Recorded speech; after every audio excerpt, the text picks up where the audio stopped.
Assalamualaikum warahmatullahi wabarakatuh. Pada kesempatan kali ini kita akan membahas materi yang kemarin mengenai karir apakah yang cocok untukku. Sebelumnya, kalian sudah menonton video klip Lentera Jiwa, kalian sudah mengemukakan pendapat kalian dengan sangat baik dan sangat bagus.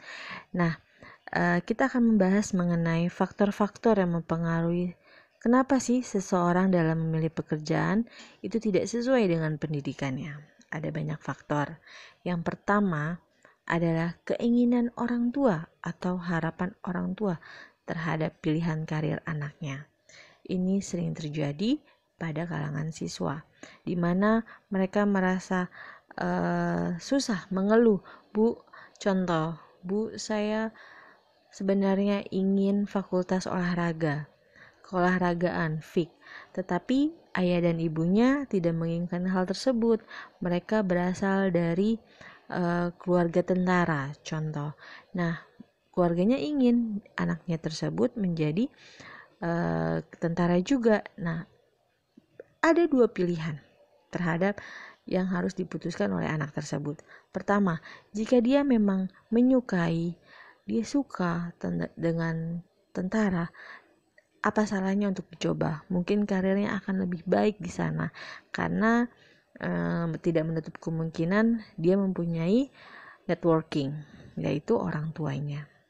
Tetapi jika anak tersebut tidak menyukai pekerjaan tentara, pasti dalam kenyataannya dia tidak akan bersungguh-sungguh di dalam karirnya tersebut. Nah, ini dia harus berbicara atau melakukan komunikasi langsung kepada orang tua agar orang tua menyetujui atau kalau kalian sulit, kalian minta bantuan pihak ketiga untuk bisa berkomunikasi kepada orang tua mengenai pilihan yang akan kalian capai.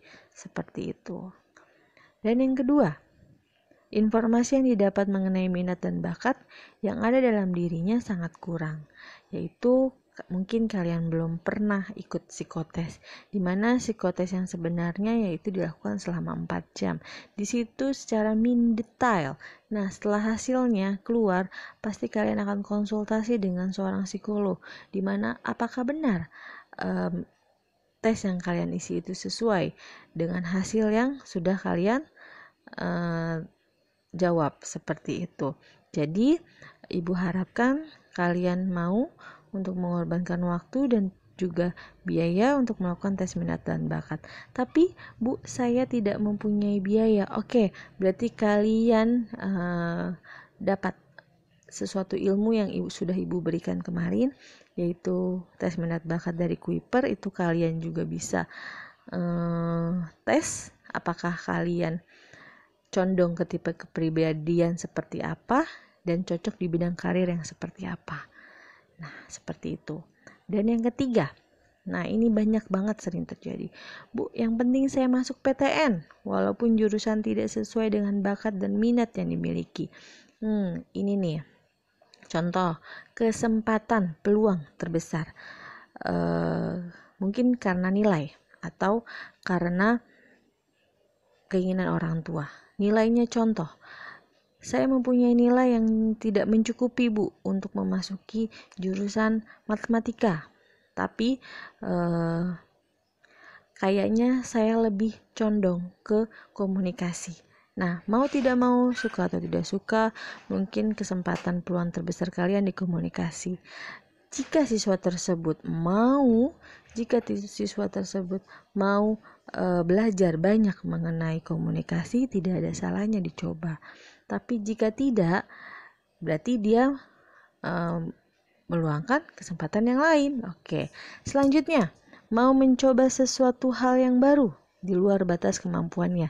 Itu yang tadi sudah saya katakan, bahwa orang yang di luar dia mau memilih karir di luar kemampuannya, berarti dia akan mendapatkan rintangan. Berarti dia keluar out of the comfort zone, dia keluar dari zona nyaman, yang dimana dia harus berusaha semangat agar dia mencapai kesuksesan di kedepannya nanti.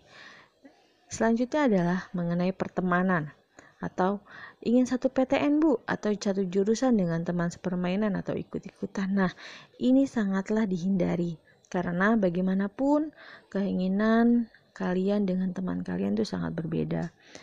Jangan kalian samakan, nanti akan salah jurusan dan itu akan berdampak besar bagi diri kalian sendiri. Nah, selanjutnya adalah kenyamanan dalam berkarir. Contoh gaji mungkin ya, salary yang besar itu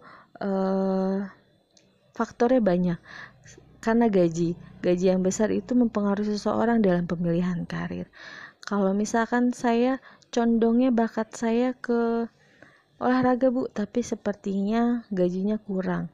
Nah, mungkin saya akan beralih profesi menjadi akuntan. Nah, inilah yang menjadi faktor semangat seseorang dalam bekerja, yaitu karena berdasarkan penghasilan atau gaji. Tapi ada juga yang berdasarkan kenyamanan. Dia nyamannya seperti apa dengan pekerjaan yang bagaimana, seperti itu. Dan yang terakhir adalah kebingungan terhadap pilihan karir yang berdasarkan hobi atau kemampuan intelektual atau akademik. Banyak orang yang berkarir karena hobi dan pasti dia sangat menyukai dan dia sangat menekuninya karena itu sesuai dengan minat dan bakat yang dia tekuni. Tetapi ada juga yang berdasarkan intelektual atau akademik, di mana dia melihat kemampuan di bidang pelajaran, materi pelajaran. Contoh, saya lebih pelajaran yang saya suka adalah bahasa Indonesia, nilai saya bagus-bagus Bu. Nah, di sini mungkin dia akan memilih karir sebagai guru bahasa Indonesia mungkin atau translator. Nah, bukan berarti dia tidak bisa melakukan hobinya dengan baik. Nah, mungkin hobi yang akan dia geluti itu menjadi side job atau pekerjaan sampingan agar dia memperoleh penghasilan yang lebih baik, lebih besar. Jadi menurut Ibu tidak ada salahnya kalian memilih berdasarkan hobi ataupun berdasarkan kemampuan, karena setiap diri masing-masing seseorang itu sangatlah berbeda. Kita tidak bisa menyamakan sesuatu hal keinginan dalam diri kita. Seperti Ibu ataupun kalian, mungkin Ibu menyuruh kalian untuk tetap pada hobi atau akademik, dan itu akan kembali pada diri kalian sendiri. Bagaimana kalian dan keluarga kalian mengambil keputusan untuk masa depan kalian. Oke, nah selanjutnya ketika faktor yang mempengaruhi seseorang ini sesuai dengan pendidikannya. Ada banyak faktor. Yang pertama ialah hasil tes minat dan bakat yang sesuai. Nah, ini mungkin karena kalian sudah melakukan tes minat bakat yang sudah telah dianjurkan dan ternyata itu akurat Bu. Nah, itu boleh sebagai acuan kalian untuk memilih karir yang tepat.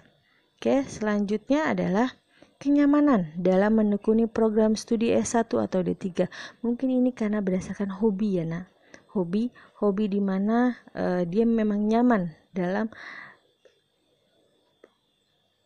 profesi yang akan dia geluti. Nah, yang ketiga adalah konsultasi kepada orang yang ahli di bidangnya dalam penentuan karir. Contoh, pada kesempatan kali ini mungkin kalian bisa berbicara kepada guru BK, psikolog, dan lain sebagainya, dan terutama orang tua dalam penentuan karir kalian. Dan yang keempat ialah rasa ingin tahu yang besar terhadap karir yang akan dituju. Nah, ini tipikal orang yang kreatif, yang ingin mencoba sesuatu hal yang baru, sehingga ketika banyak saingan dalam pekerjaan, dia mampu mengatasinya. Dia melewati rintangan tersebut dengan sangat benar dan sangat baik. Nah, tipikal orang seperti ini yang akan sukses pada karirnya nanti ketika dia sesuai dengan latar belakang pendidikannya, karena dia suka dan dia tekuni dengan baik. Nah, yang kelima adalah keinginan yang kuat dalam diri seseorang untuk tetap memilih karir sesuai dengan keinginannya. Oke, berarti ini dia mempunyai tekad yang besar bahwa ketika saya memilih contoh profesi menjadi guru, next time ketika saya lulus, saya akan tetap menjadi seorang guru.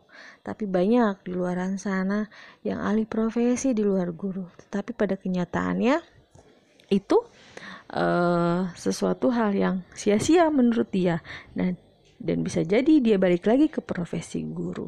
Seperti itu. Jadi mau tidak mau, suka atau tidak suka, kalian tanya dalam diri kalian sendiri, kalian tanya hati kalian tanya keluarga kalian, dari hati ke hati, bagaimana cara kita untuk dapat memilih karir yang sesuai dengan kita, bukan sesuai dengan orang lain, tapi sesuai dengan diri kita sendiri.